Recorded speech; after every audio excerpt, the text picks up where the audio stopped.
Online students, I'm audible to you.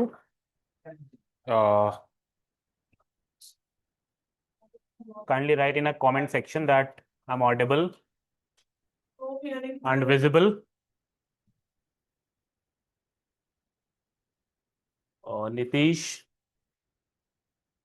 Kiran, please comment that I'm audible to you. Thank you. Okay. So, first of all here, कल आपने सबने class देखी थी?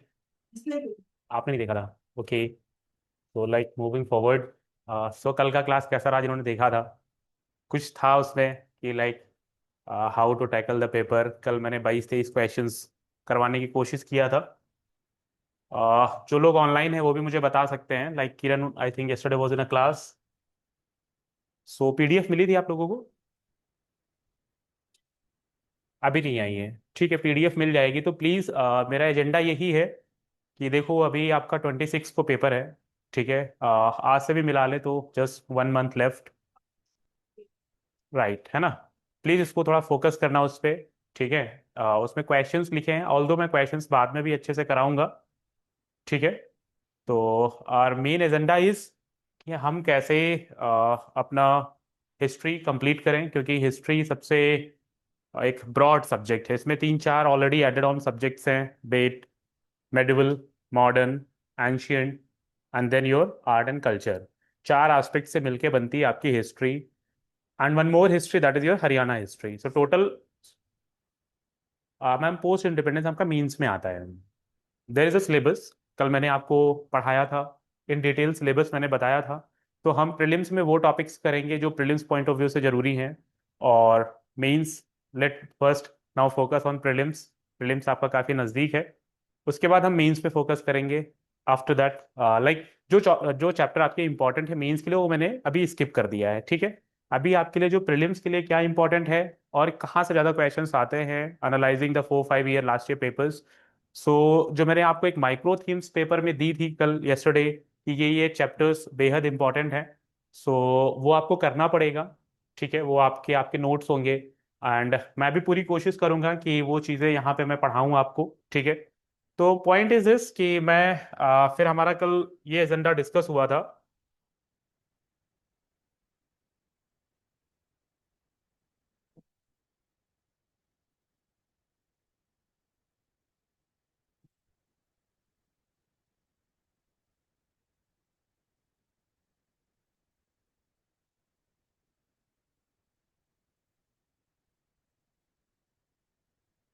Sorry ma'am. हाँ, क्या हुआ? क्या हुआ? मैम आपको सिलेबस कंप्लीट करना है, राइट? है ना, सबसे बड़ा है, एंड आपको रिवीजन भी करना है। तो मैंने बताया अपने आप में भी हिस्ट्री का सिलेबस सबसे वास्ट है, ठीक है? 4-5 सेगमेंट मिला के, और अगर मैं अभी भगाने लगा तो फिर इशू हो जाएगा, ठीक है? आई मीन आप जहनी तौर पे हिस्ट्री कवर कर लोगे, पर पेपर में जब दिखेगा तो लगेगा यार कुछ तो पढ़ा था कुछ नहीं पढ़ा था, राइट? सो मैं नहीं चाहता कि ऐसा हो। आप थोड़ा सा, 1 महीने की बात है, आप अच्छे से फोकस करने की कोशिश कीजिए, ठीक है? तो टोटल लाइक टुडे हम एडवेंट ऑफ यूरोपियंस, यहाँ से हम, हालांकि आपकी जो मॉडर्न हिस्ट्री अगर बात की जाए तो जो आपका वार था 1857 वाला,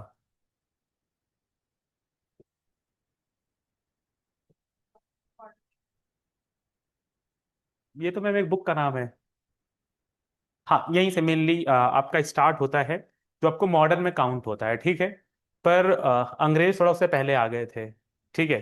तो हम since the time English has come, हम वहां से शुरू करेंगे, ठीक है? तो ये एक, मतलब एक जस्ट स्लाइड है, मैंने कहीं से कॉपी पेस्ट की आपको दिखाने के लिए, ताकि आपको ये रहेगी ये लोग आए थे।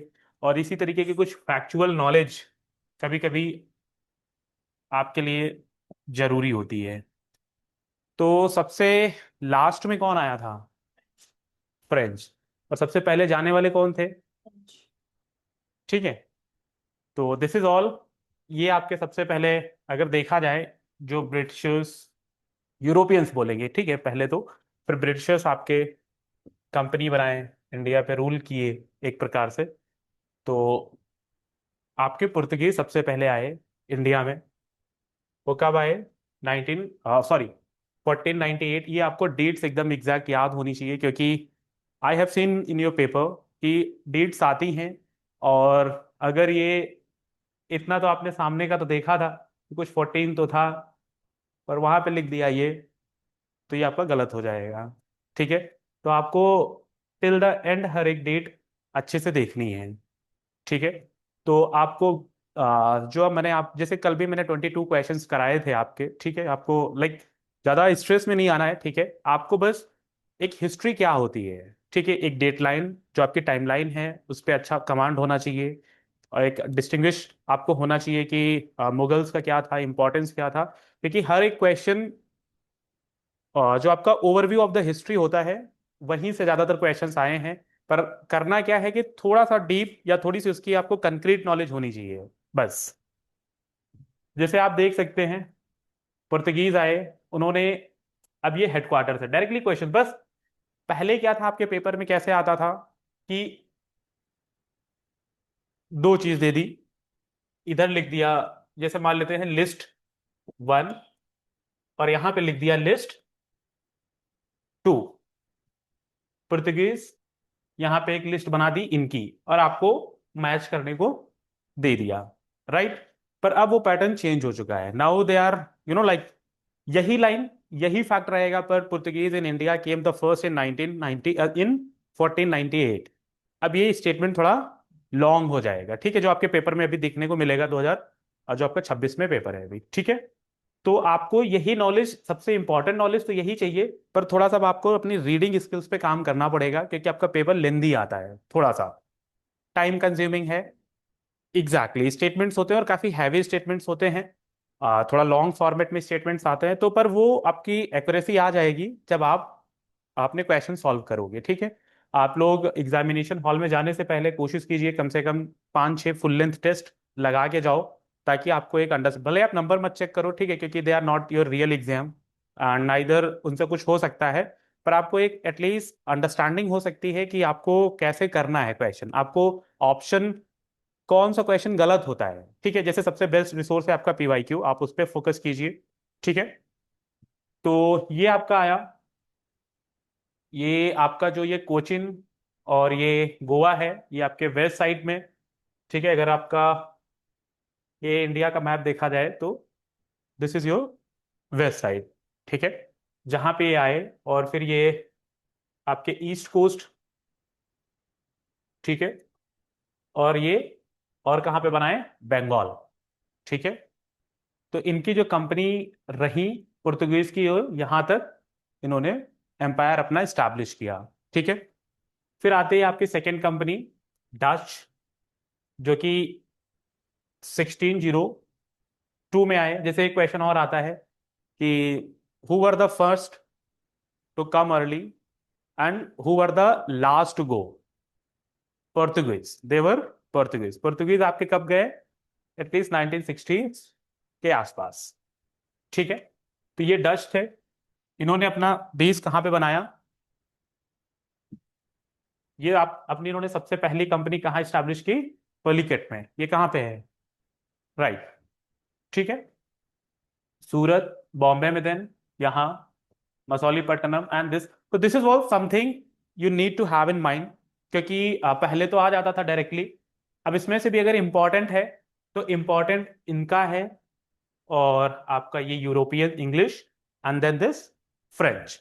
इन तीन का तो आपको डेफिनेटली नॉलेज आना चाहिए। जैसे एक पैरेटो का कॉन्सेप्ट है कि अगर आपको किसी भी कॉन्सेप्ट का अगर आपको 20% आता है, तो आप 80% ऑटोमेटिकली सॉल्व कर लोगे। हाउएवर लाइकवाइज, कि आपको अगर ये तीन फैक्ट पता है, तो एटलीस्ट ये दो ऑप्शन तो आप एलिमिनेट कर दोगे, ठीक है। तो इस तरीके से आपको अपनी पढ़ाई करनी है कि जो इंपॉर्टेंट है उस पर हमें ज्यादा फोकस करना है, जो लीस्ट इंपॉर्टेंट है, ठीक है, अभी के लिए उसको होल्ड करते हैं। अगर हमारा, आपको स्ट्रॉन्ग एरियाज पे प्ले करना है, क्योंकि व्हाट इज देयर कि आई हैव फाउंड कि लोग उस पर ज्यादा फोकस करते हैं जो उनको सामने नहीं दिखता है कि ये कहाँ से पढ़ा जाएगा। और जो ढेर सारा कंटेंट आपके सामने होता है आप मिस कर देते हो। ठीक है, तो that is all.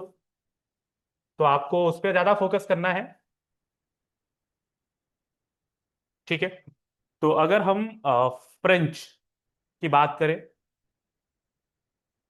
So they were last to come 1664 में, और इन्होंने अपना बेस बनाया पौंडीचेरी में, अंदर इन द चंद्रनगर। तो ये आपकी स्लाइड है, first slide. You revise it, surely you will see one question from this slide.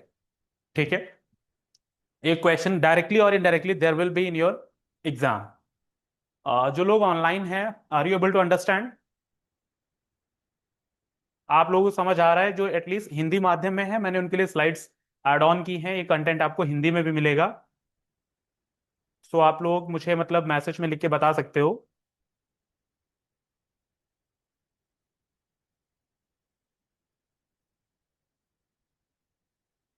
So like this, arrival and first contact. ठीक है, तो ये पोर्तुगीज से सबसे पहले कौन आया था? कल एक क्वेश्चन भी था वास्को डिगामा पे, मैंने दिखाया था। ठीक है, कि there was a direct question कि मतलब कब आए थे, और उनका ईयर गलत दिया था। ठीक है, तो ये मैंने आपको बहुत कंसाइज फॉर्म में कर दिया है, this all you have to mug up. इससे मैं शॉर्ट ना तो समरी बना सकता था, ना मैं इससे शॉर्ट कर सकता था। आप ये चीज अभी आप स्टैंडर्ड बुक में पढ़ने जाओगे, इतना नॉलेज आपको ब्रीफ करने में 4-5 पेज या 3 पेज तो आपको डेफिनेटली पढ़ना पड़ेगा। ठीक है, तो बस अब आपके लिए क्या है, simple you go and just revise this whole, कि इसमें क्या क्या लिखा है। एग्जाम इनसाइट से भी मैंने डालने की कोशिश की है। ठीक है, तो इसमें देखिए कि वास्को डिगामा ने डिस्कवर किया था केप रूट्स टू इंडिया। ठीक है, और ये कहाँ सबसे पहले पहुंचे? कैलिकट। ये डेट बहुत इंपॉर्टेंट है, क्योंकि date, history means dates, and dates often comes in exam. ठीक है, अब आता है ये आपका, तो ये एग्जाम क्या था कि यहां से एक बिगनिंग हुई पुर्तगीज से। अब ये अप्लाइड माइंड का गेम है, क्योंकि अप्लाइड क्वेश्चंस भी आते हैं। अगर पूछ ले ऐसा कि पुर्तगीज के आने के बाद क्या भारत में यूरोपियंस का एम्पायर बढ़ा, इज दिस राइट स्टेटमेंट और रॉन्ग? तो इट्स राइट स्टेटमेंट। ठीक है, कि वो आए, फिर अर्ली सेटलमेंट्स और आई, तो इसलिए अब इनके सेंटर्स कहाँ थे, डायरेक्ट क्वेश्चन आता है। ठीक है, कि इन्होंने जब आए पुर्तगीज, तो अपना सेंटर इन्होंने कहाँ कहाँ पे बनाया? तो कैलिकट, कोचिन, कन्नौर। ये देखिए, ये भी बहुत इंपॉर्टेंट है कि उनकी फर्स्ट कैपिटल क्या थी। ठीक है, एंड देन उनकी, they later shifted to Goa as we all know. ठीक है, एंड देन गोवा उन्होंने कब छोड़ा? 1961 से 62 के आसपास।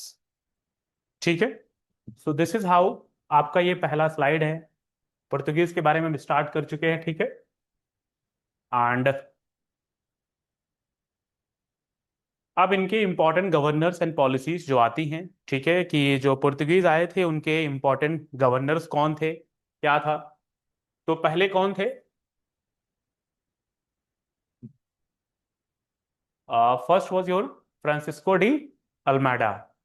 ठीक है, इनका ईयर आपको बहुत अच्छे से याद होना चाहिए, एंड दिस इज समथिंग, ये मतलब ऐसे कुछ चल नहीं रहा है, ये बहुत इंपॉर्टेंट है। राइट, एटलीस्ट यू विल सी एक दो क्वेश्चंस यहां से। ठीक है, तो प्लीज ट्राई टू फोकस, और आप लोग घर जाके इसको रिवाइज करना। ये आपका फर्स्ट गवर्नर थे।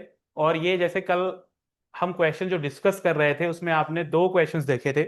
ठीक है, एक क्वेश्चन कौन सा था कि आपका सब्सिडरी अलायंस कौन लेके आया था। एक क्वेश्चन हमने ये देखा था कि सब्सिडरी अलायंस, और सीधा सीधा स्टेटमेंट बेस्ड क्वेश्चन था। उसमें तीन चीजें पूछी थी, सब्सिडरी अलायंस किसके द्वारा लाया गया था एक, और उसमें ईयर मेंशन था, ये कब लाया गया था। ठीक है, तो ये चीज आपको बहुत अच्छे से पता होनी चाहिए कि सब्सिडरी अलायंस कब आया था। इसी तरीके से एक दूसरा क्वेश्चन आया था, कोई बता सकता है? एक दूसरा क्वेश्चन था उसमें, एक दूसरा क्वेश्चन था डॉक्ट्राइन ऑफ यस,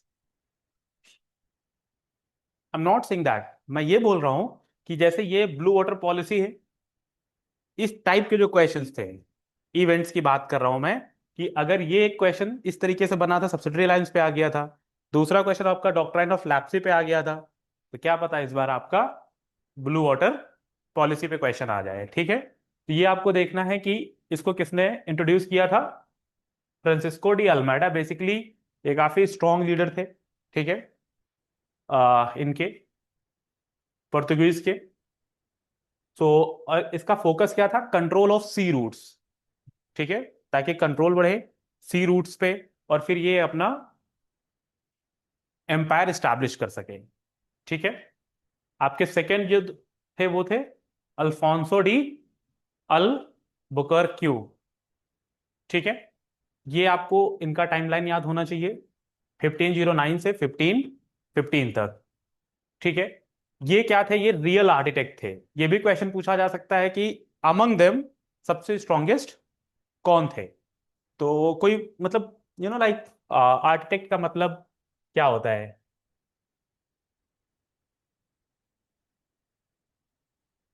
ठीक है, कलाकार टाइप हो गया। ठीक है, इतिहास में आर्किटेक्ट को क्या कहेंगे। जो मतलब वो, ठीक है, मतलब आर्किटेक्ट मतलब he was the real architect of मतलब पुर्तगाल, जैसे आर्किटेक्ट बिल्डिंग का नहीं होता है। हाँ, तो उसी तरीके से जी, पुर्तगालीज की भी वो एक आर्किटेक्ट थे उनके उस रूल को सेटअप करने में। यस, मतलब वो चीज वही चीज है कि yes he was among the, जिसके पास इतना दिमाग था कैसे रूल करना है। जैसे आप एक क्वेश्चन देखते हैं, ऑफन क्वेश्चन आता भी है आप में, रॉबर्ट क्लाइव के बारे में, जो आपके यूरोपीय माफ करना इंग्लिश के वो थे गवर्नर। तो उसी तरीके से जब हम पुर्तगीज के बारे में पढ़ते हैं तो आपको अल बकर क्यों के बारे में आपको जानकारी रखनी है। और अगेन इंपॉर्टेंट क्वेश्चन, इन्होंने क्या इंट्रोड्यूस किया, इंपीरियल पॉलिसी। तो प्लीज आप लोगों को इस पे हाईली फोकस करना है। आई एम लाइक हियर कि ये आप अगर कर लोगे तो एटलीस्ट आप वहां पे ऑप्शन से एलिमिनेट करके एक राइट ऑप्शन पे पहुंच जाओगे। ठीक है, ना इससे छोटा कुछ हो सकता था, मतलब ना इससे ज्यादा कंसाइज नहीं हो सकता था, क्योंकि फैक्ट्स बहुत हैं एंड हिस्ट्री मीन्स फैक्ट्स।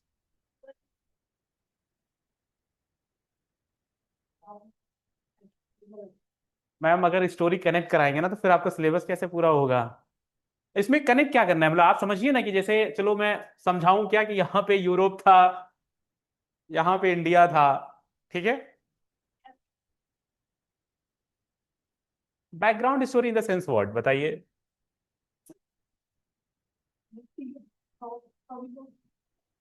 तो आपको अभी तो हिस्ट्री शुरू हुई है ना, एटलीस्ट अभी कनेक्टिंग द डॉट्स हम आएंगे। अभी आप बस ये समझिए कि यूरोपियंस आपके आने वाले हैं इंडिया में, और हिस्ट्री के माध्यम से ही आ चुके हैं अभी आपकी स्लाइड्स में। ठीक है, सबसे पहले कौन आया, अगर हम इसको इंगेजिंग बनाएं तो सबसे पहले पुर्तगीज आए। पुर्तगीज के बारे में हमने सबसे पहले आपके फ्रांसिस्को डी अल्मेडा आए, क्योंकि ये फैक्ट्स है, no doubt it could be boring.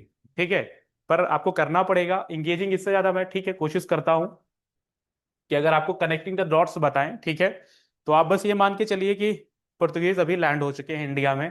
ठीक है, और उनके पहले लीडर कौन थे जो इंडिया में आए थे, अभी हमने पढ़ा था पीछे, जो जैमरिन के साथ आए थे, वास्को। हाँ हाँ, वास्को डिगामा। ठीक है, वो इंडिया, उनको एक ख्याल आया चलो ट्रेड रूट करते हैं कहीं से। ठीक है, तो उन्होंने एक रूट फाइंड की जो मैंने पीछे नाम लिखा था, केप रूट। ठीक है, उसके तहत वो कहाँ आके लैंड हो गए, इंडिया में। ठीक है, अब यहाँ पे देखा, अगर मैं अब आपको स्टोरी टेलिंग के फॉर्मेट में बताऊं तो क्या, फिर उन्होंने यहाँ देखा कि ठीक है कुछ देखते हैं, बिजनेस सेटअप के माइंडसेट से आए थे पहले, मतलब ट्रेड ट्रेड ऐसा था कि हम कुछ एक्सप्लोर करते हैं। ठीक है, और कुछ यहाँ से लेके भी गए थे वो बहुत सारा, जब वहाँ सेल आउट किया तो देखा कि मतलब काफी ज्यादा कुछ मसाले स्पाइसेस पहली बार वो लेके गए इंडिया से, तो बहुत पसंद आए उनको। तो फिर धीरे धीरे एक क्या बिल्ड हुआ वहां पे कि चलो अब हम इंडिया की तरफ चलते हैं, ट्रेड करते हैं। तो उसमें से पहले आपके जो ट्रेड पार्ट बना वो बना आपका पुर्तगीज का। तो सेकंड हुआ, आप इस फैक्ट पे याद रखिए कि जो अब आपके सेकंड लीडर थे अल्फोंसो डी अल बकरक्यू, इन्होंने अपना इंपीरियलिस्ट या जो इंपीरियलिज्म पॉलिसी है, तो इंपीरियल पॉलिसी क्या होती है। हाँ हाँ, इंपीरियल होती है थोड़ा सा बिजनेस टाइप की होती है। कैपिटलिस्ट, एग्जैक्टली, ठीक है। इंपीरियल जैसे एक सोशलिस्ट कॉन्सेप्ट होता है। सोशलिस्ट क्या होता है, जिसमें सबको ध्यान में रख के किया जाता है, ठीक है। एक वंचित वर्ग होता है, जो गरीब भी होते हैं उनके बारे में। पर इंपीरियल पॉलिसी किस पे फोकस करती है, कि जो पिज्जा बर्गर खा सकता है बस हम उसके लिए ही बनाएंगे। आई डोंट केयर जो सड़क पे रहते हैं, मुझे उनको नहीं खाना खिलाना है, ठीक, काइंड ऑफ। पर जो सोशल व्यक्ति होता है वो सोचता है नहीं, हम लास्ट में सोचते हैं कि जो सड़क पे रह रहा है उसके बारे में हम कैसे सोचे, ठीक है। तो लाइक वाइज, तो इन्होंने किस पे विस्तार दिया है, एक इंपीरियल पॉलिसी पे, कि अपना एक साम्राज्य बनाते हैं। एग्जाम, अब इन्होंने क्या किया, कैप्चर कर लिया था गोवा फ्रॉम बीजापुर। बीजापुर एक आपकी रियासत थी, ठीक है, डेक्कन में, जो कि बहुत उस समय फेमस थी, ठीक है। पर उनको हरा के इन्होंने कैप्चर कर लिया गोवा। और गोवा इनका काफी दिनों तक एक ट्रेड रूट रहा, जैसे shift from trade to territorial expansion. इसका मतलब क्या है, जैसे इसी को कहते हैं इंपीरियल पॉलिसी, कि मतलब एक ट्रेड तो थी ही इनके पास, ठीक है। फिर धीरे धीरे जैसे अपनी यहाँ इस ब्रांच सेटअप करना, वहां ब्रांच सेटअप करना, इस तरीके से जैसे देखा हमने ढेर सारे इन्होंने कहीं कहीं किया इस तरीके से, ठीक है।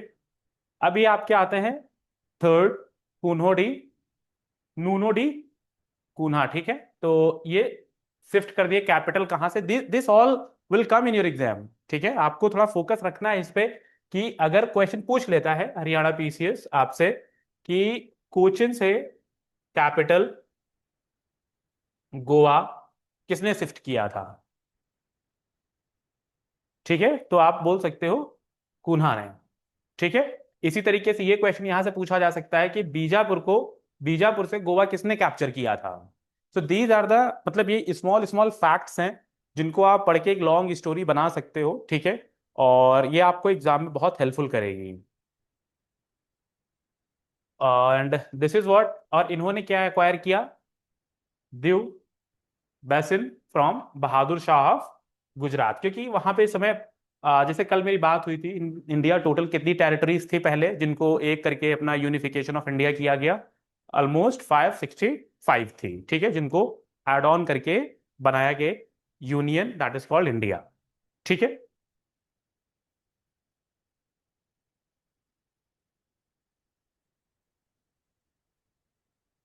अब ये इनके फोर्थ लीडर थे, ठीक है। इसमें से क्वेश्चन यहां से एक बार आपका आया है, ठीक है। सबसे पहले इंसान जो आए इंडिया में क्रिश्चियनिटी का विस्तार देने, ठीक है, ये आपके ज़ैवियर थे। और ये मार्टिन अल्फोंसो डी सूसा के साथ आए थे, ठीक है।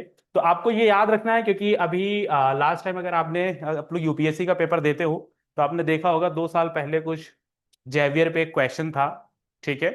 इस तरीके से मतलब आपको क्योंकि आपका हरियाणा पीस है ज्यादातर फैक्चुअल है, तो आप फैक्ट वाइज थोड़ा करेक्ट रहने की कोशिश कीजिए, ठीक है, और फैक्ट्स आप याद कीजिए, ठीक है। तो अगर आपसे पूछ लेता है कि इंडिया में सबसे पहले क्रिश्चियनिटी का विस्तार किसने करने की कोशिश की, तो दैट वाज दिस गाय जैवियर, ठीक है, जो आए।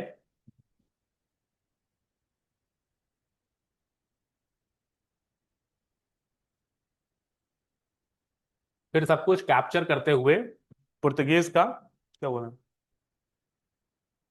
मैंने नहीं बोला, डिक्लाइन कैसे हुआ, ठीक है। रीजन क्या था इनका, इनमें क्लैरिटी की कमी थी, कॉन्सेप्चुअल अंडरस्टैंडिंग, ठीक है।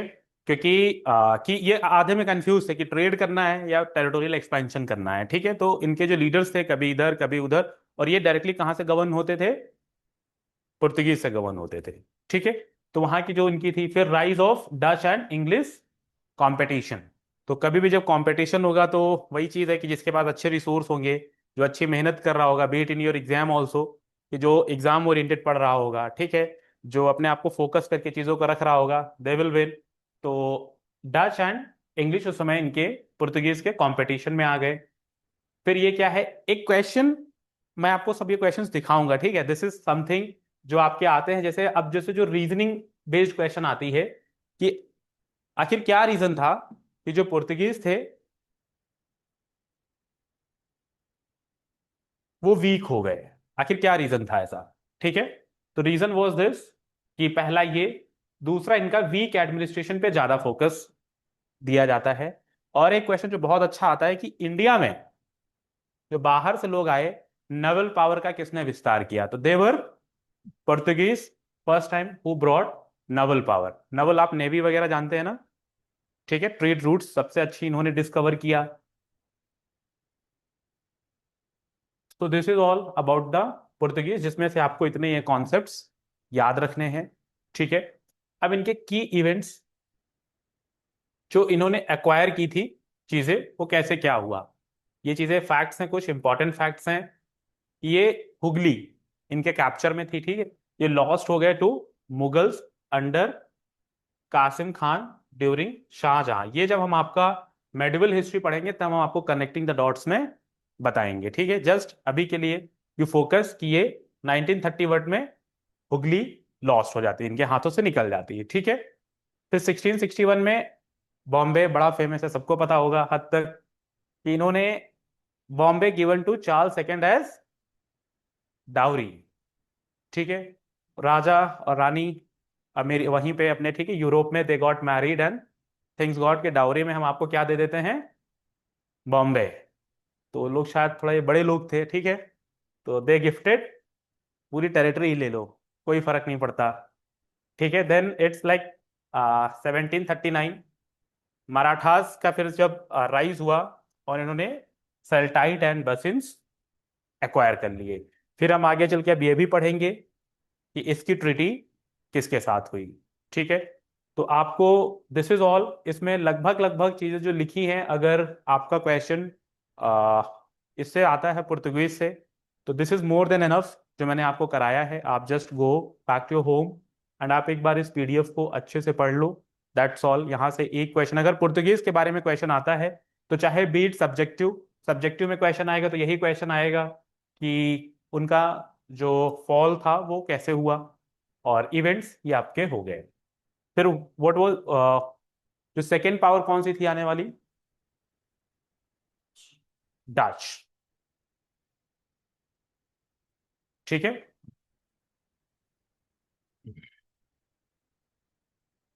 तो ये अब कैसे बनी फॉर्मेशन ऑफ डच, ठीक है। डच कंपनी थी, Dutch east India company establish कब हुई? 1602 में, ठीक है। तो दीज आर द फैक्ट्स जो आपको पढ़ना है। और ये फॉर्म किसके द्वारा की गई थी? वहां की एक पार्लियामेंट थी, कहाँ की? डच की। डच पार्लियामेंट के द्वारा एक कंपनी फॉर्म की गई कि जाओ अब तुम ईस्ट में और व्यापार करके लाओ, ठीक है। देखते हैं वहां पे ट्रेड्स क्या है, क्योंकि तब तक क्यों ऐसा हुआ, क्योंकि जो पुर्तगीज थे उनकी अचानक से इकोनॉमी बूस्ट कर रही थी, वो लोगों के पास चीजें थी, सप्लाई कर रहे थे चीजें, तो जो अदर लोग थे वो थोड़ा कॉम्पिटिटिवली डाउन जा रहे थे। तो हर जगह पे होता है कि चलो अगर बगल वाला तरक्की कर रहा है तो देखते हैं थोड़ा सा क्या क्या है, ठीक है। तो लाइकवाइज आपके जो डच थे ये आए, इनके पास पावर ग्रांटेड, वेज वॉर थी इनके पास, ये साइन कर सकते थे क्या? ट्रिटी साइन कर सकते थे, एक्वायर टेरिटरी कर सकते थे, और ये बिल्ड क्या कर सकते थे? फोर्ट्स, ठीक है। तो इनके पास ये तीन चार पावर डच पार्लियामेंट ने दे रखी थी, ठीक है। जैसे आपने अगर पहले देखा होगा तो जो यूरोपियंस आए थे, वो पहले कंपनी आई थी कि पहले यूरोपियन पार्लियामेंट मतलब गवर्नमेंट आई थी? पहले गवर्नमेंट आई थी, पहले कंपनी आई थी, ठीक, ईस्ट इंडिया कंपनी आई थी। फिर उसको धीरे धीरे उन्होंने मतलब एक वहां का पूरा जो रानी थी उन्होंने कैप्चर करके उसको, जब वॉर हुआ 1857 वाला, then things got change and then Europeans का ब्रिटिशर्स का रूल इस्टेब्लिश हो गया, ठीक है। अब ये आता है, इन्होंने इस्टेब्लिशमेंट ऑफ फैक्ट्रीज कहाँ कहाँ पे किया, इंपॉर्टेंट फॉर प्रीलिम्स, ठीक है आपका। तो इन्होंने एक कंपनी जो सबसे पहली स्टैब्लिश की वो कहाँ की? मसूलीपट्टनम में, ठीक है, 1605 में ये इनकी फर्स्ट फैक्ट्री थी। देन आती है आपकी पुलिकेट, ये 1610 में थी, जो ये एक मैरिन मेन सेंटर था इनका, ठीक है। और कुछ अगर beat from apart from history आपको किसी को ज्योग्राफी या फिर इन्वायरमेंट सेक्शन से पुलिकेट के बारे में पता है? जी, है ना, वो लेक भी है। और कुछ? ठीक है। और ठीक है। कुछ सेंटर वगैरह भी है जहाँ से हम मिसाइल वगैरह लॉन्च करते हैं। ठीक है। और कुछ पढ़ के आना इसके बारे में।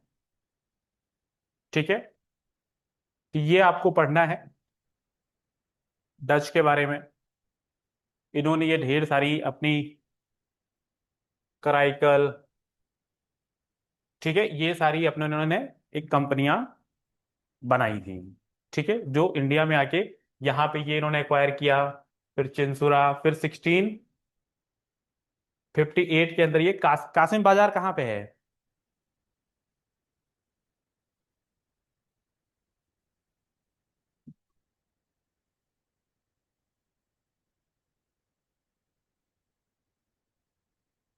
कोई ऑनलाइन, कासिम बाजार कहाँ पे है?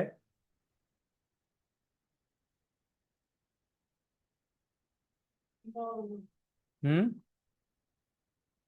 कहाँ पे? बैंगलोर?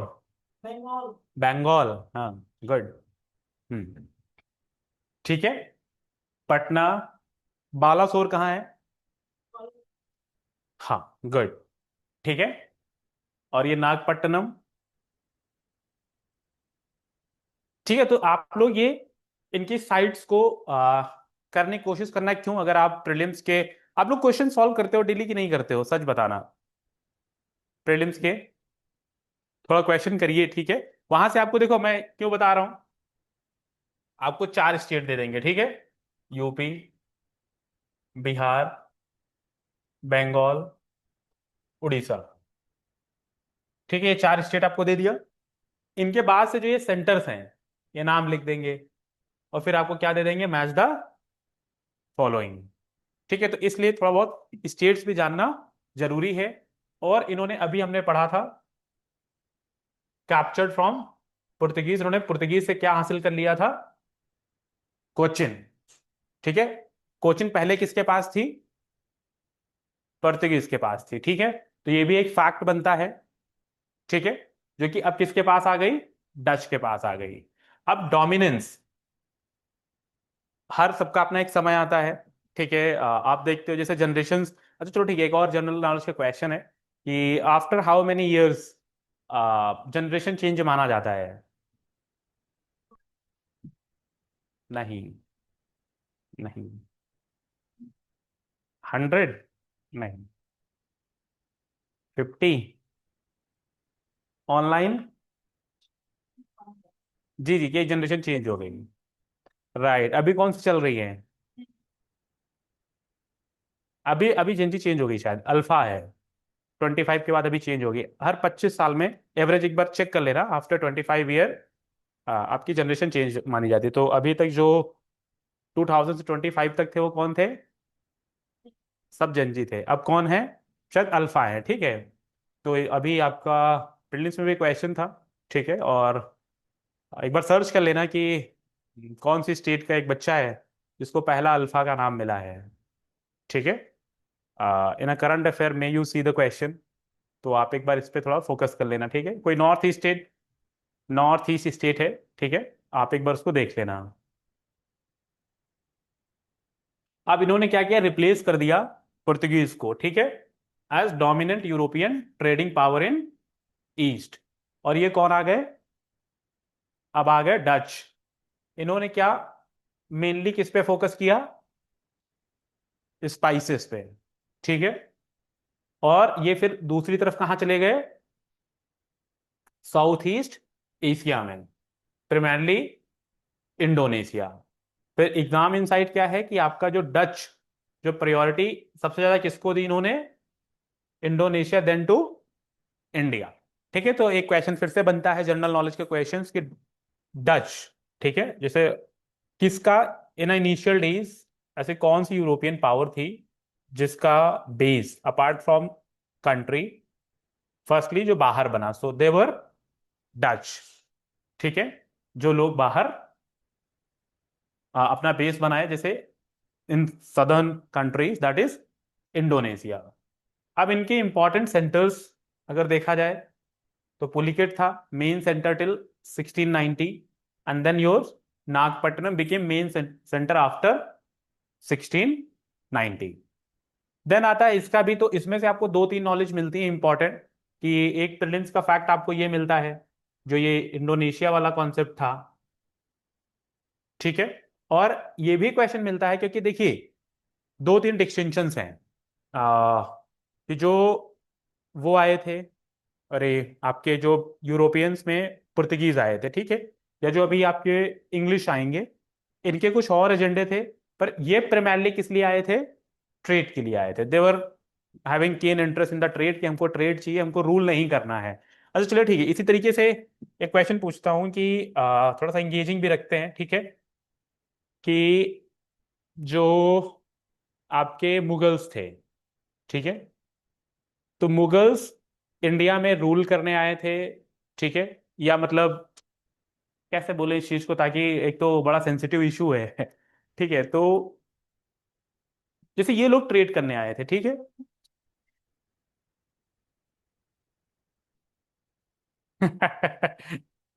मतलब, हाँ जैसे पॉइंट इज दिस कि डिस्टिंक्शन जो मैं बताना चाह रहा था वो ये है कि मुगल, अच्छा चलो ठीक है, ऐसे क्वेश्चन कर लेते हैं, what is difference between Mughals, Mughals ने भी रूल किया, ठीक है, एंड ब्रिटिशर्स, इनके दोनों में डिफरेंस क्या था? कोई दो डिफरेंस बता दो। थोड़ा सा सोचो, हिस्ट्री और इंगेजिंग बनाते हैं, बना दो फैक्ट फैक्ट फैक्ट।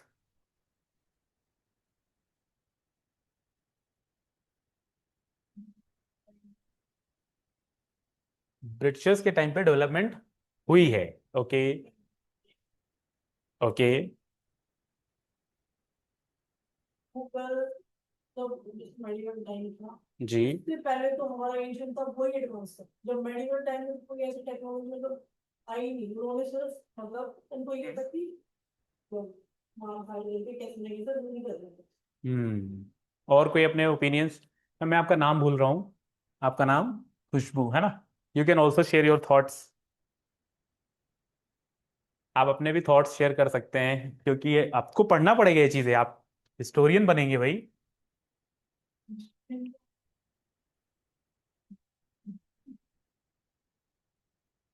हिस्ट्री का कॉन्सेप्ट है, बताइए कुछ भी अपने दिमाग से कुछ सोचिए, मतलब आप थोड़ा, बिकॉज हिस्ट्री, हम सब बन के हिस्ट्री है ना आज से, मतलब क्या हमारा कल हिस्ट्री था, मैं कल क्लास में आया था, आज प्रेजेंट है, ठीक है, तो हिस्ट्री तो हमें जानने का और उत्सुकता होनी चाहिए ना, कि हाउ आर एंसिस्टर्स वर, ठीक है, फिर कैसे क्या ट्रांजिशन आया, आज का फेस किधर जा रहा है, अभी हम कैसे, तो this is all history.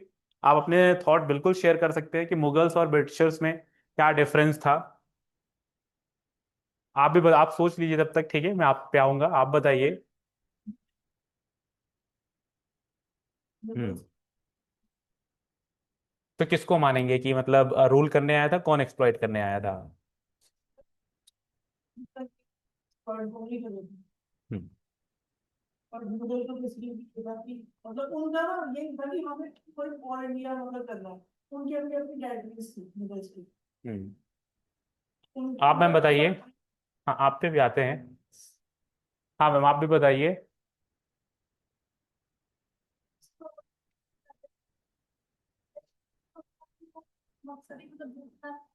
Hmm, okay, और कोई दूसरा टॉपिक, मतलब दूसरा पॉइंट? आप मैम, मैं आपका नाम दोबारा भूल रहा हूँ, दीपिका, सॉरी, अब से याद रहेगा आपका कोई मत, कोई थॉट? नो, कोई बात नहीं। हाँ तो मतलब यही चीज है कि सी, मुगल्स ये ज्यादा exploitative they were in the nature, ठीक है, ब्रिटिशर्स, अगर आप मुगल्स को देखोगे तो they have treated this land is our land, ठीक है, उसके बाद उन्होंने उस तरीके से, आप कितने अगर आर्किटेक्चर्स देखोगे तो काफी अधिकांश स्ट्रक्चर्स इनके मुगल्स के यहीं पे इंडिया में हैं, ठीक है, they died also here only, ठीक है, तो मुगल्स का कोई एजेंडा इस तरीके से नहीं था, उन्होंने देखा कि मार धाड़ हो रहा है तो मैं थोड़ा पावरफुल हूं तो कर लेते हैं, ठीक है, इस तरीके से रहा। पर ये बड़ा शार्प माइंड से आए पहले, हालांकि ये भी ट्रेड ही करने आए, पर यहाँ देखा कि चीजें ठीक ठाक नहीं चल रही है, तो चलो हम रूल भी कर सकते हैं, ठीक है, पर इनका रूल जो था वो एक्सप्लॉइटेटिव था, है ना? आप अभी हम पढ़ेंगे, जब मॉडर्न हिस्ट्री पढ़ेंगे इट विल बी मॉडर्न, थोड़ा और आगे इससे निकलते हैं। ठीक है, अभी तो आपका जस्ट बेस है तो और अच्छा लगेगा कि इनकी इंडिगो पॉलिसी थी, है ना। हर एक चीज में ये कुछ ना कुछ पेंच ही लेके आते थे, जो भी चाहे, जितने एक्ट भी लेके आए। आ, आप लोग अभी ये सब पढ़ोगे, एक्ट जो 1919 का आया, जो आपका एक्ट 1935 का आया, जो आपका इससे पहले कौन सा एक्ट आया था 1919 से, कह सकते हो, है ना, 1907 या 9 वाला। ठीक है, तो इनके जो भी एक्ट्स आते थे वो थोड़ा सा कॉन्ट्रोवर्शियल ही होते थे। ठीक है, कभी वो पूरी तरीके से मतलब एकदम क्लीन नहीं होते थे। ठीक है, सो इफ एंड बट वाली हमेशा बात रहती थी।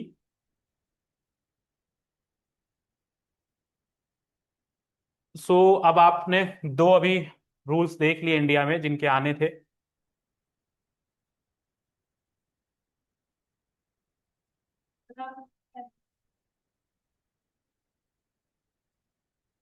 क्या हुआ?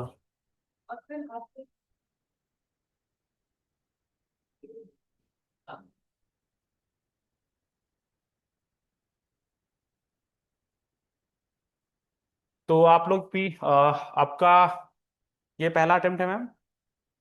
इससे पहले आप क्या करते थे, लाइक अभी आपने, हाँ, क्या पढ़ाई लिखाई किया है? B pharmacy. अभी कब कंप्लीट हुआ आपका? 2025 में, so this is your first attempt. Very good. And yours ma'am? आपने बीएससी फ्रेंड? अच्छा, okay okay okay okay, good, बढ़िया है। एंड तो आपका भी फर्स्ट अटेम्प्ट है? ठीक है मैम, अच्छे से दीजिए, है ना, काफ़ी अच्छी अपॉर्चुनिटी हरियाणा में लगी हुई है, मतलब आप लोगों के लिए।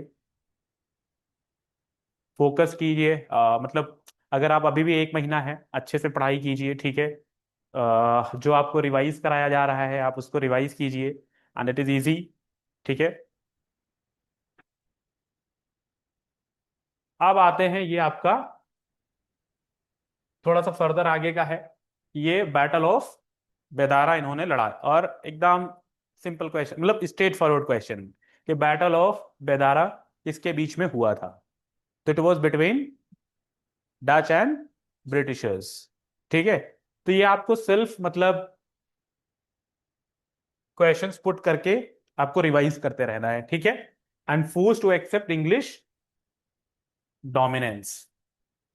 देन फाइनल आउटकम, कि जो डच थे वो ग्रेजुअली डिक्लाइन हो गए इंडिया में, remained important only in Indonesia, क्योंकि उन्होंने अपना सेटअप इंडोनेशिया की तरफ कर लिया था, कुछ यहाँ से ट्रीटी हुई थी, तो इन्होंने इंडिया में कुछ ब्रिटिशर्स को दे दिया था, ब्रिटिशर्स ने उधर, and they finally shifted to this. Then Britishers emerge as the dominant power in India. Quick revision आप जैसे देख सकते हो, ये 1602 में कंपनी बनी। ठीक है, फैक्ट्रीज आई, यहाँ पे फैक्ट्रीज रही, एंड देन फाइनली ये 1759 में डिफीट कर जाते हैं, और ये किधर चले जाते हैं? इंडोनेशिया। ठीक है, तो ये आपको स्टोरी एकदम दिमाग में याद होनी चाहिए। पॉइंट है कि मैं कल आपको जब क्वेश्चंस इन पे करवाऊंगा, ठीक है, तब आप इसको बेटर अंडरस्टैंड कर पाएंगे। आज मैं क्वेश्चंस नहीं लेके आया हूँ। कल किसी ने शायद बोला था कि पहले आप पढ़ा दीजिए, थोड़ा सा क्वेश्चंस भारी लग रहे थे किसी को। देन आई थॉट कि चलो ठीक है, पहले पढ़ लेते हैं। ठीक है, थोड़ा सा पढ़ लेते हैं, फिर हम कल क्वेश्चन की एक्सरसाइज हम बिल्कुल नहीं छोड़ेंगे, क्योंकि क्वेश्चन इज मेन। आप कितना पढ़ रहे हो वो इतना, ठीक है, वो भी बहुत जरूरी है, पर अगर आप प्रैक्टिस नहीं कर रहे हो, आप उसका इम्प्लीकेशन फॉर्म नहीं देख पा रहे हो, तो फिर उसका कोई मतलब नहीं है। आप इवेंचुअली आप प्रोड्यूस करना ज्यादा सीखिए। ठीक है, अब आपके आ जाते हैं इंग्लिश, अर्ली इंग्लिश अटेम्प्ट। ठीक है, ये John arrived in India in 1599 via overland route. Objective क्या था इनका? पहले direct trade with Indian merchants. ठीक है, देन क्या हुआ कि pre company individual effort before formal entry, पहले मतलब कंपनी बना के आते थे, अपने तरीके से रोजगार करते थे, देन लेटर जैसे जैसे इनका बढ़ता गया व्यापार, फिर एक फॉर्मल एंट्री आ जाती है। ठीक, हर जगह ऐसा ही होता है। फॉर्मेशन ऑफ द कंपनी, सबसे पहले इनकी कंपनी कब बनी? 1600 में, और ये बहुत इंपॉर्टेंट है आपको, किसी कंपनी का नाम पता हो ना पता हो चलता है, पर इनका नाम आपको डेफिनेटली पता होना चाहिए कि इनकी कंपनी का नाम क्या था। ठीक है। The governor and company of merchants of London trading into the east Indies. ठीक है, ये आपको आना चाहिए एकदम फैक्ट। देन की फीचर्स क्या थे? Chartered company with monopoly over eastern trade. मतलब क्योंकि वहां पे सबको अपना दिया जाता था ना, कि आप इधर जाओगे ट्रेड करने, आप इधर जाओगे, तो इस कंपनी के हिस्से में क्या ट्रेड आई? ईस्ट की ट्रेड। और वो भी मोनोपोली। मोनोपोली का मतलब? ठीक है, और फ्लावर क्लोज आंसर।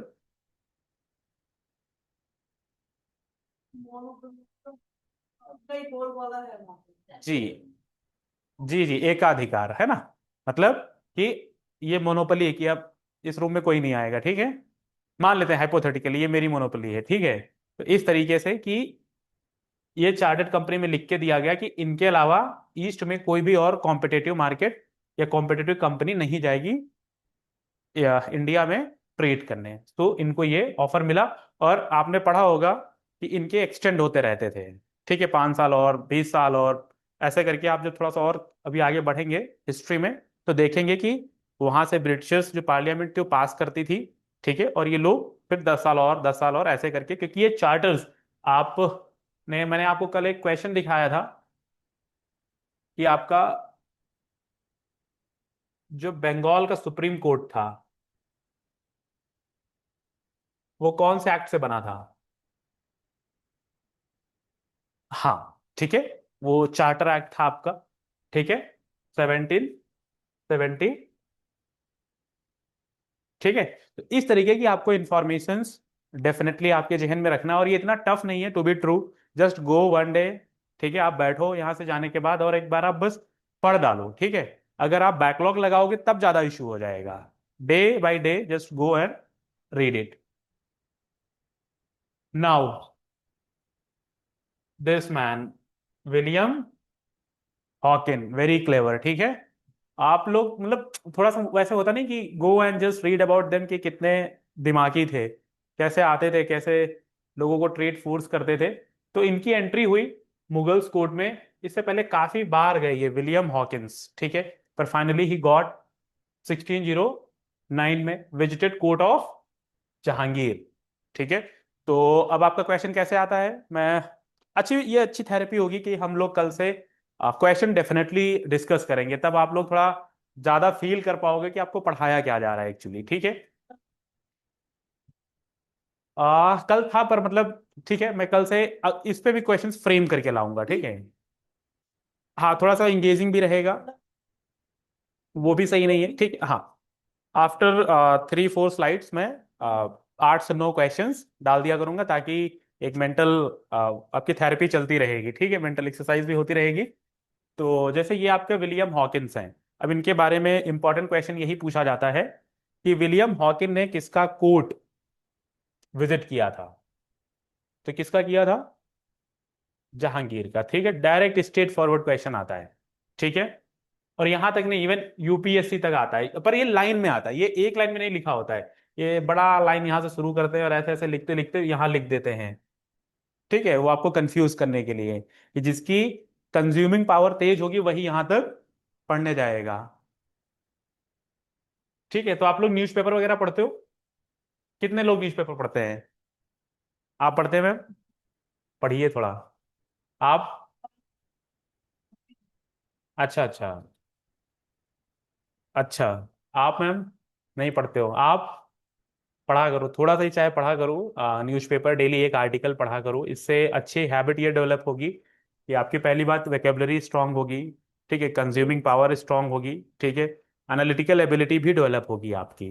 ठीक है, तो ये बहुत ज़रूरी है।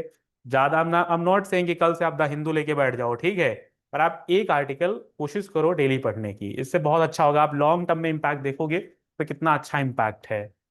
ठीक है, फिर ये थॉमस रॉय आते हैं, इनका भी ईयर आपको बहुत ज्यादा जरूर होना चाहिए, सक्सेसफुली। ठीक है, ये आए, परस्यू किए। ठीक है, ये आए, परस्यू किए, कितना हो पाए, जितना हो पाए ठीक थे। पर this man played a great role, Thomas Roy. ये एम्बेसडर थे जेम्स वन के। किंग। ठीक है। Successfully obtain trading rights and permission to set up factories. तो इनको मुगल्स दे देते हैं अधिकार कि जाओ अपनी तुम कंपनी सेटअप करो। ठीक है। नाउ इन्होंने सूरत में अपनी कंपनी, ये first official English factory in India थी। ठीक है। इससे थी मतलब ऐसे कर रहे थे क्योंकि 1613 में क्या हुआ, फरमान इशूड बाई जहांगीर। तो जहांगीर ने एक फरमान इशू किया। जब ये जहांगीर से मिलने आए कि यस तुम ट्रेड कर सकते हो, तो इन्होंने सबसे पहले अपनी कंपनी कहाँ स्टैब्लिश की, सूरत में है। ठीक है।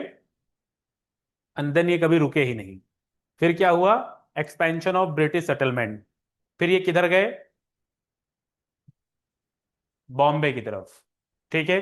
कोई अब कनेक्टिंग द डॉट मुझे बताओ। Acquired from Charles second, given to company on lease, first governor Gerald Aungier. ठीक है। तो आप ये सक सकते हो कि यहाँ की ये गवर्नर बने। ठीक है। एक्वायर्ड इन्होंने किससे किया था, चार्ल्स सेकेंड से, बॉम्बे, जो शादी हुई थी। ठीक है, याद आया बैकग्राउंड में। तो वो बॉम्बे किसको गिफ्ट कर दिया था, चार्ल्स को। ठीक है, पुर्तगीज ने। और फिर इनको ये लीज पे कंपनी मिल जाती है कि हमको आप दे दो बॉम्बे रूल करने के लिए।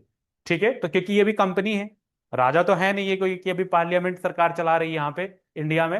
अभी कौन सिर्फ रूल कर रहा है, कंपनी रूल कर रही। तो कंपनी ने बॉम्बे किससे लिया था, चार्ल्स सेकंड से। जो कि चार्ल्स सेकंड को किस में मिला था, दहेज में। ठीक है। अच्छा, जस्ट एक क्वेश्चन पूछूं, मतलब लाइक ऑफ ट्रैक थोड़ा सा, कि डाउरी से बात आई, कितना पुराना कॉन्सेप्ट है, लॉ भी है इंडिया में, स्टिल डाउरी गोज ऑन। ठीक है। ऑल्दो थोड़ा सा टॉपिक हट के है। How do you see dowry, आप लोग कैसे देखते हैं, डाउरी इज गुड और dowry is bad? Okay. Sir दवाई पहले का जी जी। पहले डिफरेंट वर्किंग नहीं होती, हम्म। आज के लिए हम्म। अब हम बेटी को, तो वो बेटी को मतलब लाइबिलिटी की तरह ना देखें, तो अच्छा। ठीक है। इस चक्कर में हम्म। वो तो लोग ठीक है, आपके अकॉर्डिंग पहले रिलेवेंट थी, आप इस बात को जस्टिफाई कर रहे हो? नहीं नहीं क्यों थी। हाँ हाँ, अच्छी बात है, तो अभी भी उसका रिलेवेंस है।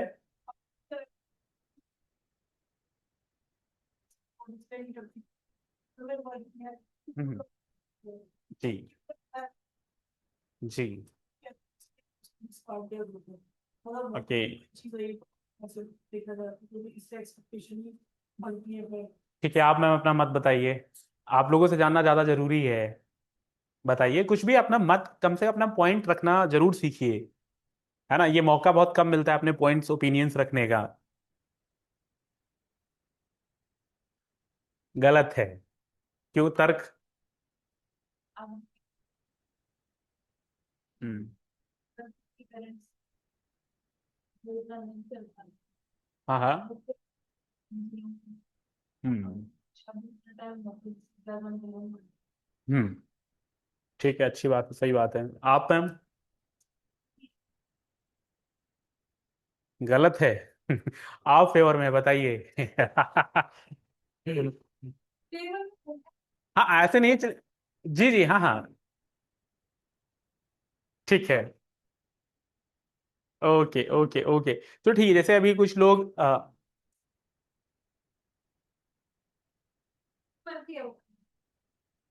ओके ओके, ठीक है ठीक है ठीक है। तो ठीक है, अगर मान लो तो घर पे कुछ काम करते हैं तो वो भी तो जॉब ही कर रहे हैं ना, तो उसको भी सैलरी उनको मिलनी चाहिए। है ना।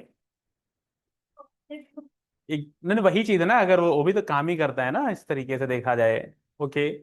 नहीं, जैसे अभी कुछ लोग, मतलब एक कॉन्सेप्ट आ रहा है कि काम कर देते हैं, प्रिमाइरली तो लोग कार वगैरह ही देते हैं, ये सब है ना, डाउरी चलो वो अलग बात होती है जो कैश काइंड में दी जाती है, दिखावे में तो ज्यादातर लोग यही देते हैं, है ना। तो लोग बोल रहे हैं कि जो उसकी नेम प्लेट है उसको ऐसे कर दिया जाए या चेंजेस कर दिया जाए, तो हाउ डू यू सी, कुछ इसका इम्पैक्ट आएगा? हम्म। हाँ मतलब वही चीज मैं आप लोगों को मतलब मत जानना चाहता कि अभी ऐसी कोई बातचीत चल रही है, क्या पता आज से 4-5 साल बाद सरकार ले आए कोई नियम। बस ऐसे ही जो दिल्ली में टीचर है, डॉक्टर डिग्री की बताइए। उन्होंने बोला खान सर। हाँ हाँ ठीक है।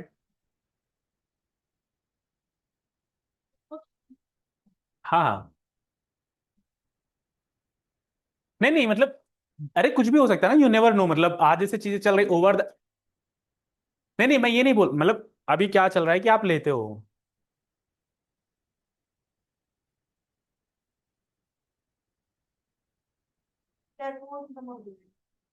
कार की। हाँ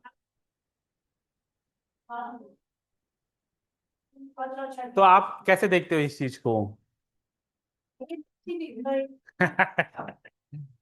किसी में तो अगर लड़कियां ऐसी करेंगी तो इसका हस्बैंड वाइफ की कॉन्फ्लिक्ट हो सकता है, तो मतलब ये सोच रहे हो कि हम मतलब नहीं होते हो, ये सरकार ये तो मान लेते हैं, हाँ सरकार लाके करती है ना, वो लड़की कहती है मेरी क्या दिक्कत है, ये तो सरकार कह रही है, आगे चल के तो कुछ भी हो सकता है, जैसे धीरे धीरे मतलब अभी भी। हाँ वही चीज है ना मतलब। तो फिर आप लोग ट्विटर कैंपेन वगैरह कभी करिए इसके बारे में है ना। तो वो चीज है कि मतलब जैसे ये कॉन्शियसली आती हैं चीजें अभी, मतलब अभी कितना साल हो गए सिर्फ ये आ पाया है कि दहेज लेना बुरी बात है, इतना ही तो जहन में आ पाया है बस, वो भी दिमाग तक सीमित है ना। तो आगे चल के इसके कुछ चेंजेस आएंगे, देखते हैं क्या आएंगे, तो that is what I am saying कि अगर ऐसी कुछ मुहिम आ रही है, ऐसा कुछ सोच पा रहे हैं, इट इज गुड, होना चाहिए, कोई देने से मना नहीं कर रहा है।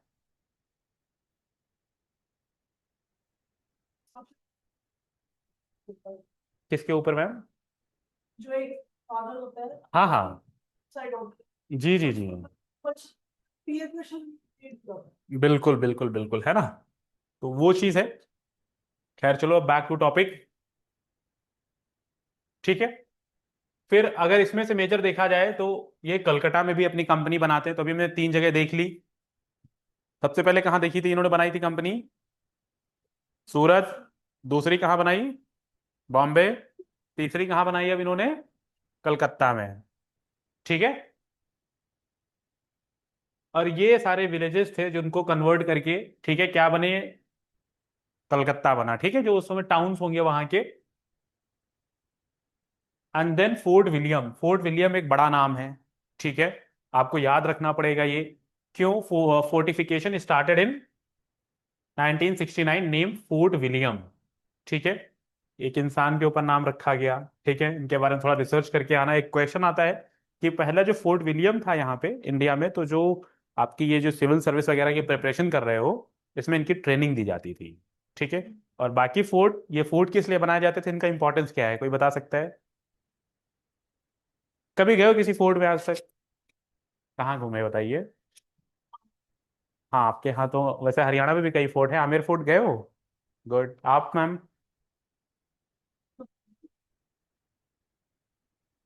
आमेर फोर्ट तो आपका जयपुर में है, गए हो? गुड, मैं भी गया था अभी रिसेंटली।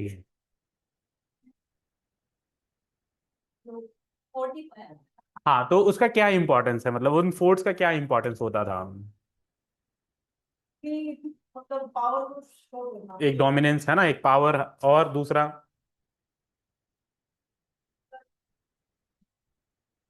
पावर से जी। फोर्ट इसीलिए, मतलब किले इसीलिए बनाए जाते थे ना कि घेराबंदी इतनी जल्दी पॉसिबल ना हो, इतने उतना, मतलब एक तो डोमिनेंसी का पार्ट था, है ना, प्रतीक होता था अपना, है ना। और दूसरा यही होता था कि अगर कभी अटैक वगैरह हो तो दिस इज हाउ हम यहाँ पे छिप सकते हैं या यहाँ रह सकते हैं सेफली। ठीक है। तो इसलिए फोर्ट्स वगैरह, फोर्टिफिकेशंस। हाँ है ना।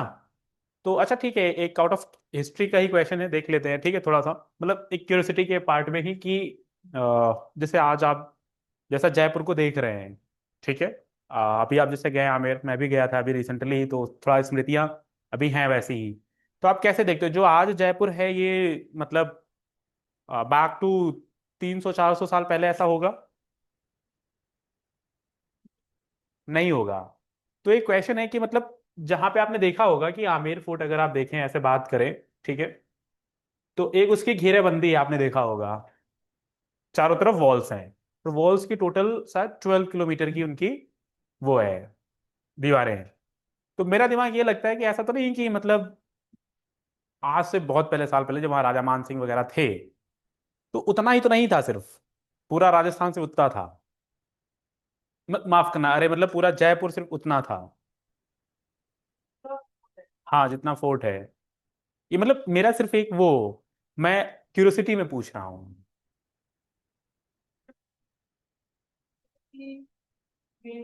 शॉप वगैरह ये सब भी मतलब रहे होंगे उस समय, है ना? क्योंकि वो मैं देखता हूँ कि फिर ऐसे तो मतलब हवा महल तो कुछ दूर बना हुआ है ना, अगर टेक्निकली देखा जाए, और उसी समय का है, तो फिर एक्सपेंशन रहा होगा, नो डाउट। आज जैसा है वैसा तो नहीं होगा, पर एक्सपेंशन जरूर होगा उसका, है ना? जल महल भी दूर बना है। तो वो चीज मुझे मतलब बस ऐसा लगता है कि ऐसा तो नहीं पहले सिर्फ इतना ही होता होगा। जैसे अगर टेक्निकली जैसे मुगल्स ओल्ड दिल्ली में रहे, तो उनके समय पे दिल्ली पुरानी वाली ज्यादा होगी ना, जो पुरानी दिल्ली है आपकी, जहाँ पे जामा मस्जिद, रेड फोर्ट है ना, वहां पे ज्यादा होगा। देन दी सीपी वगैरह तो बाद में ही बना होगा। तो वो चीज है। तो ये फोर्ट्स उस लिए बनाए जाते थे। और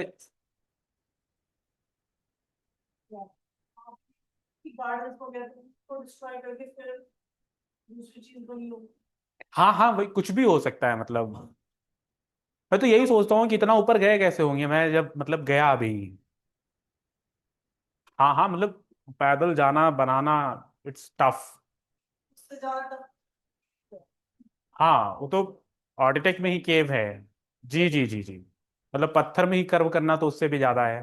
तो आप लोग बेसिकली हिस्ट्री कभी जाओ बिल्कुल, मतलब घूमो थोड़ा सा, और उसका हिस्टोरिकल पार्ट जरूर देखिए, रेदर देन आजकल बड़ा वो सेल्फी वगैरह टाइप का चलता है, वो ठीक है, दैट इज ऑल्सो ओके, है ना? पर आप अपनी लेगेसी को जरूर देखिए हिस्ट्री में, कि कैसे है। मैं तो जी, मोनेस्ट्रीज वगैरह जाइए, देखिए कि कैसे रहते थे, विहार कैसे होते थे, मोनेस्ट्रीज वगैरह थोड़ा सा मतलब क्यूरियस रहिए तो ज़्यादा अच्छा लगेगा। तो दैट इज देयर। तो इसलिए फोर्ट्स बनाए जाते थे। फिर यहाँ पे अभी आगे हम पढ़ेंगे कि इंग्लिश की जो सिविल सर्वेंट्स आते थे उनकी ट्रेनिंग भी करवाई जाती थी। अब इनके राइवलरी थे, British parliament allowed free trade to all Englishmans. अब इनकी राइवल कंपनी भी आई, ठीक है, 1698 में, English company of merchant trading to East India Indies formed. तो दो कंपनी बनी थी, ठीक है। एक पहले बनी थी, उसका भी आपको नाम याद रखना है। और ये इनके अपोजिशन में, क्योंकि एक ही कंपनी ग्रो कर रही थी, तो सबको मौका मिलना चाहिए। जब सबको मौका मिलना चाहिए, तो ये एक कंपनी और आई। बोर तो नहीं हो रहे हो? बोर तो नहीं हो रहे हो ना? क्या हिस्ट्री है मैम।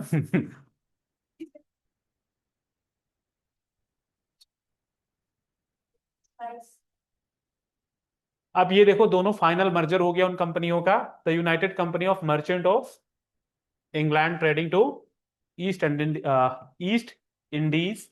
और ये कंटिन्यू रही टिल 1858। 1858 के बाद क्या हुआ? जो 1857 में रिवॉल्ट हुआ था, ठीक है, उसके बारे में भी हम इन डिटेल पढ़ेंगे आगे चल के।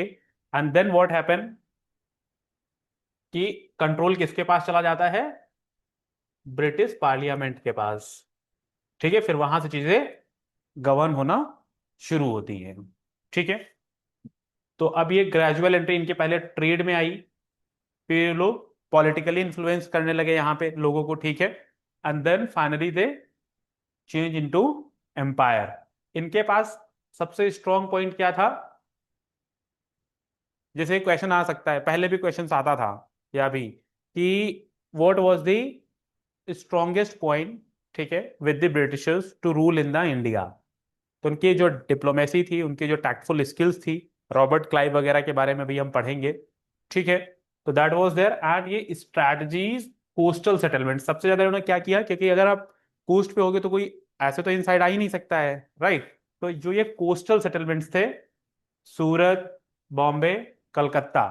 तो अगर क्वेश्चन अप्लाइड फॉर्म में आता है तो यहां से आएगा।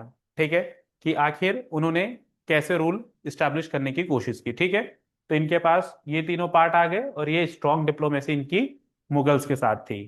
फिर आता है आपका ये कि इनकी एंट्री होती है, कंपनी बनती है सूरत, बॉम्बे, कलकत्ता, एंड देन ये फाइनल मर्जर होता है और देन ये वाली कंपनी आपकी यहाँ पे जाके एंड हो जाती है। ठीक है, फिर अब आगे बता सकते हो मतलब आपके चार्टर्स, आपके पहले भी आप देखोगे अगर हिस्ट्री में, चार्टर और एक्ट, इनमें क्या अंतर होता है।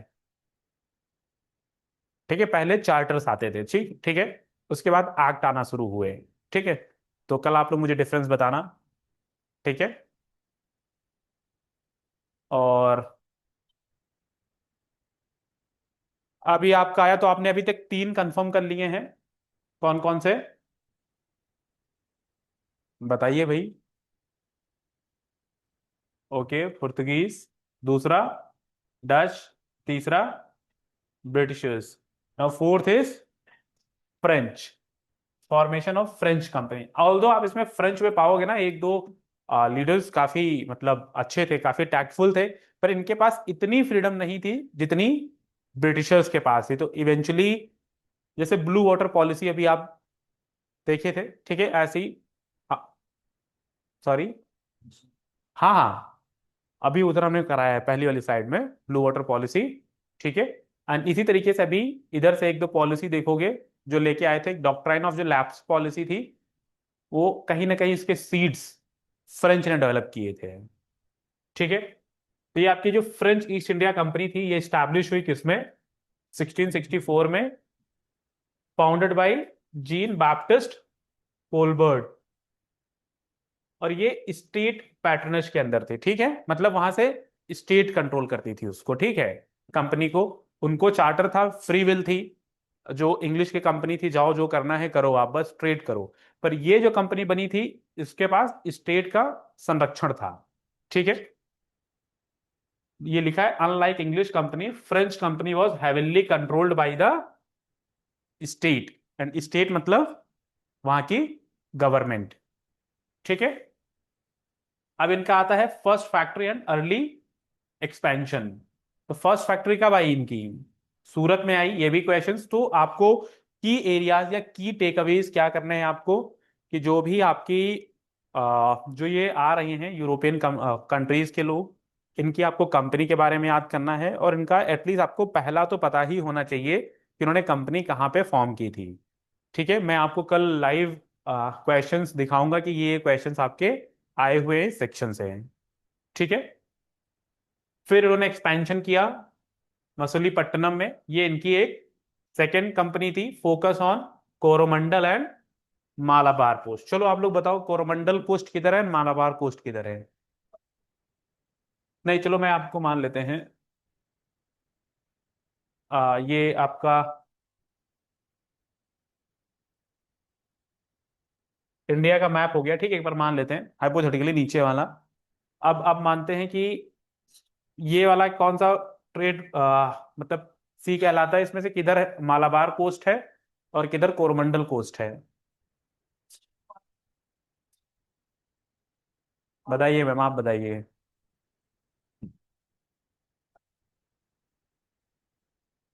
हाँ हाँ,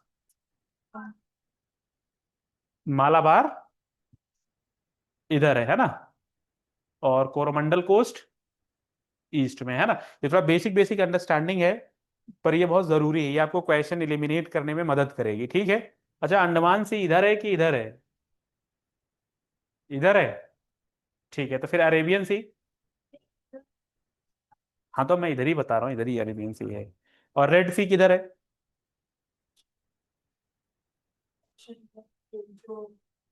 तो जैसे अभी आपको अब क्या करना है, जैसे अभी जो सीज वगैरह है, अभी आप देख रहे हो वॉर हो रहा है, ठीक है, तो रेड सी उसमें कई बार न्यूज में आ रहा है।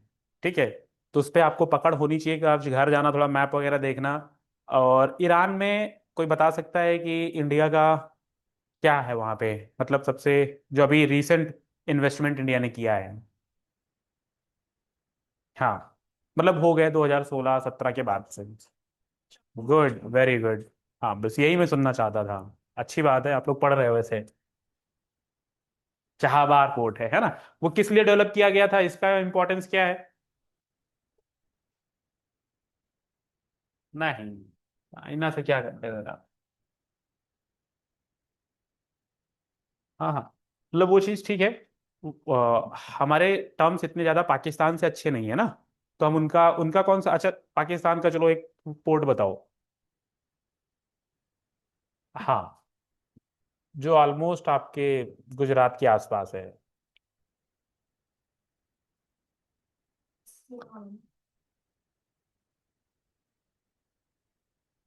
किससे नाम है?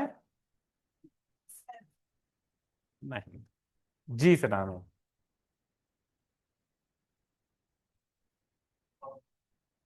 No knowledge. Gwadar port. G G से है। हाँ, ठीक है। तो वो है, तो हम वो तो एक्सेस नहीं कर पा रहे थे, ठीक है। और फिर वही एक ट्रेड रूट होता है हमारा, मतलब एक रूट था अफगानिस्तान जाने के लिए। तो फिर हमने वो कहाँ बिल्ड किया? ईरान में। और ईरान के थ्रू रास्ते हम कहाँ जाते थे? अफगानिस्तान में चीजें सप्लाई करते थे। ये करते हैं, ठीक है। वो चीज है।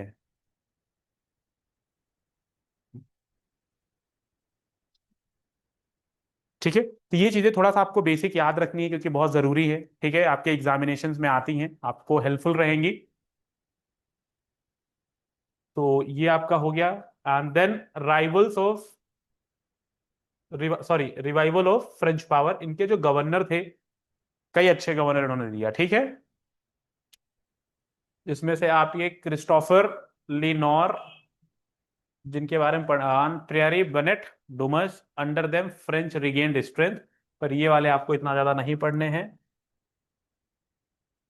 इनकी इंपॉर्टेंट टेरिटरीज, ठीक है, क्या थी? चलो ये वाला बताओ आप लोग। गुड क्वेश्चन वैसे यहाँ से। कराइकल कहाँ है, मतलब ये तीनों पार्ट बना के क्या बनाते हैं? हाँ, क्या बनाते हैं मैम? पेनिनसुला? नहीं नहीं नहीं। क्या एक स्टेट, एक यूनियन टेरिटरी कुछ बनाते हैं। अब आप बताइए क्या बनाते हैं?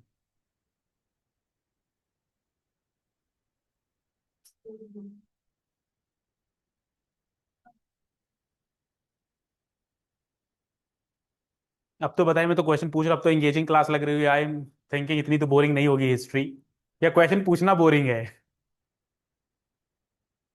पहले था। आप लोग, हमको लगता है लंच उसी समय करते हो जब हिस्ट्री क्लास शुरू होने वाली होती है ना? उससे पहले। हम्म, ठीक है। तो ये बनाते हैं आपके पौंडीचेरी, ठीक है, तीनों बना के। कराइकल, माहे और यनम। अब आपको बताना है कल या अभी, ये तीनों, मतलब यनम कोरमंडल कोस्ट की तरफ है, ठीक है। मालाबार वेस्ट साइड क्यों है? ईस्ट साइड है ना। सॉरी, कोरमंडल की मैं बात कर रहा हूँ। हाँ हाँ, तो यही इसीलिए मैंने क्वेश्चन पूछा ना, कि ये तीनों अलग अलग स्टेट में हैं। अब वो आपको उन स्टेट्स के नाम बताना है मुझे। तो मैंने बोला ना कि यूनियन यूनियन टेरिटरी बनाते हैं या स्टेट बनाते हैं। तो ये तीनों मिलके क्या बनाते हैं? आपके यूनियन टेरिटरी बनाते हैं। उसका क्या नाम है? पौंडीचेरी नाम है उसका, ठीक है। अब बड़ी वो बात है कि एक ऐसी आपके पास यूनियन टेरिटरी है ये तीन उसमें, पर ये अलग अलग स्टेट में है, ठीक है। तो आप मुझे इनके नाम बताना, ठीक है, कि कराइकल कहाँ है, माहे कहाँ, यनम। और बहुत फेवरेट क्वेश्चन है, क्या पता आपके 5 साल में कहीं ना कहीं पूछा गया हो, ठीक है। अब ये है आपके डुप्लेक्स, ठीक है, जो स्ट्रॉन्गेस्ट लीडर इसमें से। और इन पे ही क्वेश्चन आता है ज्यादातर, ठीक है। ये बने गवर्नर कब? 1742 में। और ये mark the beginning of Anglo French rivalry, क्योंकि ये भी चाहते थे जो इंडियन रूलर्स होते थे उनमें इंटरफेरेंस करते थे, और आपके जो इंग्लिश थे वो ऑलरेडी इंटरफेरेंस करते थे। ठीक है। तो क्या होता था कि आपने कहावत सुनी होगी ना, दुश्मन का दुश्मन दोस्त। ठीक है। तो उस तरीके से कि जब ब्रिटिशर्स इसको हराना है, तो England goes, sorry, French goes to that side. ठीक है। इस तरीके से सबसे मतलब फिर इनके राइवलरी आ गई, Anglo French rivalry in India, initiated political intervention in Indian states, जो मैंने आपको बताया। ठीक है। अब आते हैं, ये आपको मैम 3 वार आपको बहुत जरूर याद रखना है, क्वेश्चन आता ही आता है। आप अगर कोई टेस्ट सीरीज भी लगाते होंगे तो आप ये क्वेश्चन देखते होंगे, कर्नाटिक वॉर्स। ठीक है, तीनों कर्नाटिक वॉर्स आप, सॉरी मैम, तो मैम आपको याद करना पड़ेगा ना। सोचो 1 नंबर का खेल है, 2 नंबर का है, और इतने से अगर कट ऑफ मिस हो गई तब, है ना, तो थोड़ा सा it's challenging, but yes, conflict with British, Carnatic war. पहली बात, इनका टाइम पीरियड क्या रहा, 1746 से 1763 तक। French were then ultimately defeated by the British. ठीक है। फिर अब सिर्फ कौन सिंगल साइड बचती है इंडिया में, ब्रिटिशर्स सब आए, सब हार गए, कोई इधर उधर चला गया, शिफ्ट हो गया। तो अब यहां से आपकी क्लास स्टार्ट होगी कि यूरोपियंस ने मॉडर्न इंडिया में कैसे एक्सपेंशन करना शुरू किया। तो दिस वाज द बैकग्राउंड, जो आपको अभी भी थोड़ा घर पे जाके रिवाइज करना है। इससे ज्यादा आप खुद ही देखो क्या पूछ लेंगे। ठीक है। अब मतलब वही है, दिन ना खराब हो तो पता नहीं कुछ भी पूछ ले, हरियाणा पीसेस। ठीक है, मतलब मुझे नहीं लगता कि इससे ज्यादा बाहर आपका कुछ जाएगा। तो ये ब्रिटिश सुपरमेसी स्टैब्लिश हो गई। अब ये देखिए, इसमें आपको की टेकअवेज क्या थे, कि late entry compare to Portuguese and Dutch, strong initial revival but over dependence on state. तो फ्रेंच कंपनी के जो फेल्योर के थे कारण, वो ज्यादा कारण क्या थे कि उनकी कंपनी जो थी वो कहां से गवर्न होती थी, स्टेट, वहीं से फ्रेंच से गवर्न होती थी। ठीक है। तो अगर आप ही सोचो, अगर आपका डिसीजन किसी दूसरे के हाथ में, तो it will take too time. अगर यस भी बोलना है तो you have to go and take the permission. ठीक है। पर अगर हमें ऑन स्पॉट मैं डिसीजन ले सकता हूं, तो हम थोड़ा जल्दी बेटर वे में डिसीजन बना लेंगे। ठीक है। तो दिस इज देयर। तो ये एक इनका रीजन था। इनके पास वीक नेवल सपोर्ट था, जो कि इन कंपैरिजन टू आपका इंग्लिश। ठीक है। देन कुड नॉट, नहीं, उनको चार्टर से मिलती थी इतने साल की। फिर तो ब्रिटिश आ गई, पर नहीं नहीं, ये बात ठीक है आपकी। जब चार्टर हम एक बार दे देते थे, फिर you are free to do, it was like that. पर जब काफी बढ़ने लगा, इंडिया में वॉर वगैरह की स्थिति आने लगी, तब वो 1858 के बाद सब कुछ अबॉलिश करके, तभी मैंने पूछा ना, क्वेश्चन पूछा आपसे, चार्टर और एक्ट में क्या इश्यूज था। तो company use to bring the charters. ठीक है। और जब सरकार बनी तब क्या आना शुरू हुए, एक्ट्स। ठीक है। तो अच्छा चलो, एक क्वेश्चन है एक्ट से, पूछता हूँ, एक्ट से एक क्वेश्चन पूछता हूँ। ठीक है। तो ये आपका रहा, 1664 कंपनी सूरत में आई, फिर रिवाइवल हुआ, फिर ड्यूप्लेक्स आए, फिर कर्नेटिक वार हुए, एंड देन डिफीटेड। अब ये है, देखो, 3 war, Anglo French conflict, Carnatic war. Please revise this, इसको अच्छे से देखो। और आपका यहीं से क्वेश्चंस, एक ना एक क्वेश्चन आपको यहां से देखने को मिलेगा। ईस्ट ब्रिटिश, ये आपकी ब्रिटिश ईस्ट इंडिया कंपनी और फ्रेंच ईस्ट इंडिया कंपनी के बीच में तीनों वार हुए। ठीक है। जिसमें से fort mainly in Carnatic region, और ये कर्नाटिक रीजन कहाँ पे है, साउथ इंडिया में है। जिसमें रिजल्ट में क्या आया निकल के, ब्रिटिश सुपरमेसी इन इंडिया।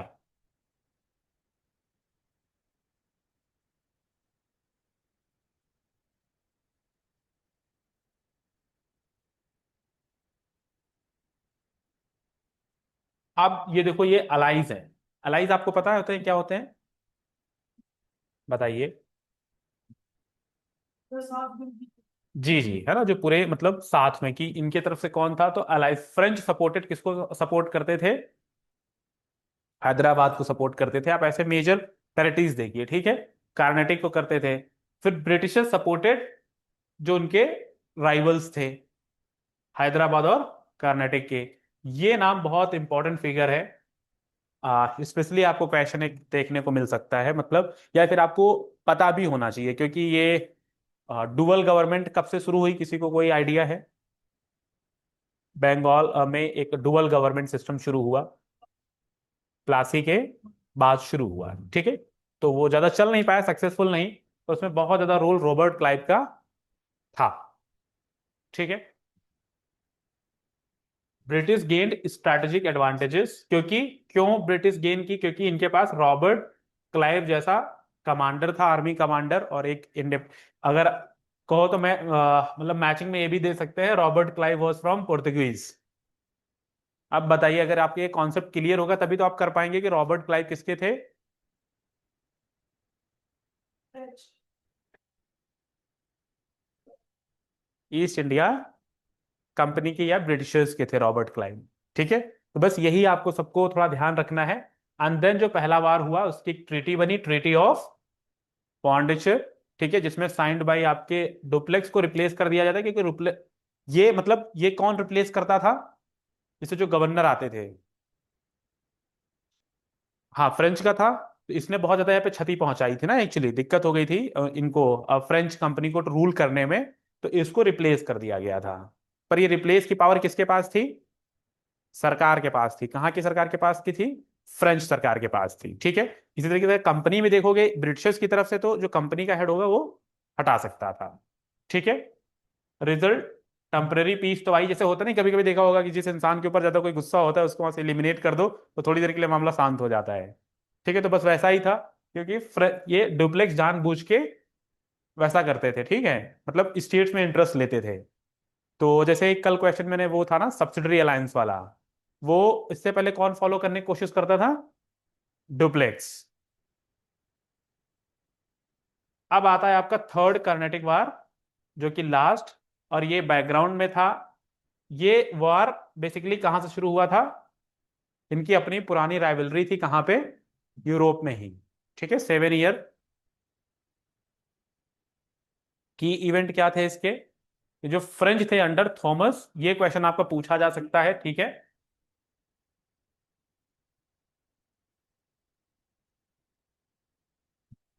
और ये क्वेश्चन आपने अक्सर एक देखा होगा कि बैटल ऑफ वेंडिवाश किसके बीच में लड़ा गया था? तो किसके बीच में था? फ्रेंच एंड ब्रिटिशर्स के बीच में, ठीक है। और इसके बाद से फाइनली फ्रेंच भी हार जाते हैं, ठीक है। अब क्या शुरू होता है? सिर्फ और सिर्फ यूरोपियन माफ करना, एक्सपेंशन ऑफ ब्रिटिश।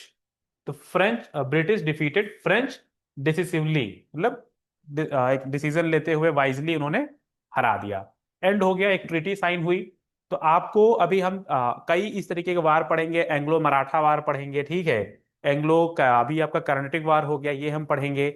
और एक वार कोई और बताया मुझे, जो नीचे टीपू सुल्तान ने लड़ा था और हैदर अली ने, उनमें भी 2-3 वार थे। कोशिश कीजिए।